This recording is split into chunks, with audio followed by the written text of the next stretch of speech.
Audio Jungle.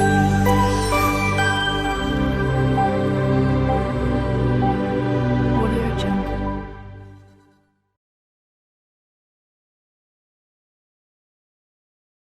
பார்க்கலாம்.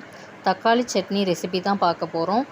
எப்படி செய்யுதுன்னு பார்க்கலாமா? வாங்க. ஃபஸ்ட் நம்ம ஸ்டவ் ஆன் பண்ணி கடாய் நல்லா ஹீட் ஆனதும் எண்ணெய் சேர்த்துக்கலாம். எண்ணெய் சேர்த்ததுக்கப்புறம் சின்ன வெங்காயம் சேர்த்துக்கலாம்.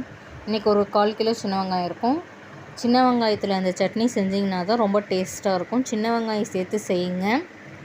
சின்ன வெங்காயம் சேர்த்ததுக்கப்புறம் கருவேப்பிலை சேர்த்துக்கலாம்.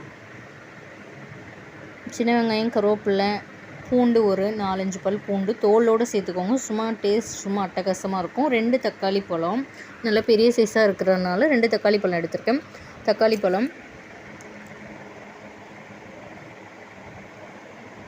பழம் சேர்த்ததுக்கப்புறம் பச்சை மிளகாய் சேர்த்துக்கலாம். வரமிளகாய் வேணாலும் சேர்த்துக்கலாம். என்கிட்ட பச்சை மிளகாய் லைட்டாக பழுத்திருக்கனால நான் சேர்த்துருக்கேன்.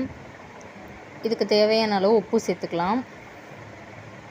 உப்பு சேர்த்து நல்லா நம்ம ஒரு கரண்டி வச்சு நல்லா வதக்கிக்கலாம். நல்லா எண்ணெயிலே வெங்காயம், தக்காளி, பூண்டு, பச்சை மிளகாய் எல்லாம் சேர்த்து எண்ணெயிலே நல்லா குழைவாக வதங்கட்டும். உப்பு சேர்த்ததுக்கப்புறம் பாருங்கள் எப்படி நல்லா வதங்கியிருக்குன்னு. இன்னும் நல்லா தக்காளி குழைவாக நல்லா வதங்கட்டும்.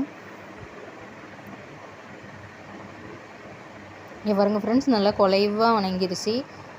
இப்போ நம்ம ஆற வச்சுட்டு மிக்ஸி ஜாருக்கு மாற்றி சேர்த்துக்கலாம். நல்லா ஆற வச்சிடலாம். எப்படி குழைவாக தக்காளி வதங்கிருச்சு பாருங்கள் ஃப்ரெண்ட்ஸ். நம்ம ஆற வச்சுட்டு மிக்ஸி ஜாருக்கு மாற்றிக்கலாம். இப்போ லைட்டாக ஒரு கொட்டளவு புளி சேர்த்துக்கலாம். மிக்ஸி ஜாருக்கு மாற்றிட்டு நம்ம அரைச்சிட்டு வந்துடலாம். நைஸாக அரைச்சிட்டு வந்ததுக்கப்புறம் நம்ம இதுக்கு ஒரு தாளிப்பு கொடுத்துடலாம். அதே கடாயிலே நம்ம கொஞ்சம் எண்ணெய் ஊற்றி, எண்ணெய் நல்லா காஞ்சதும் கடுகு சேர்த்து, கடுகு நல்லா பொரிஞ்சதும் கருவேப்பிலை சேர்த்து நம்ம அரைச்சி வச்சுருக்க தக்காளி சட்னியை சேர்த்துக்கலாம்.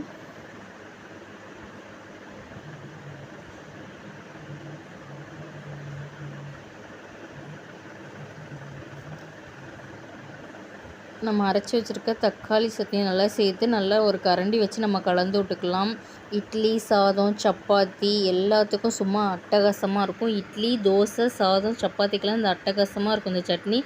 நீங்களும் இதே போல் செஞ்சு பார்த்துட்டு எனக்கு கமெண்ட் பண்ணுங்கள். வீடியோ பிடிச்சிருந்தால் லைக் பண்ணுங்கள், ஷேர் பண்ணுங்கள், கமெண்ட் பண்ணுங்கள்.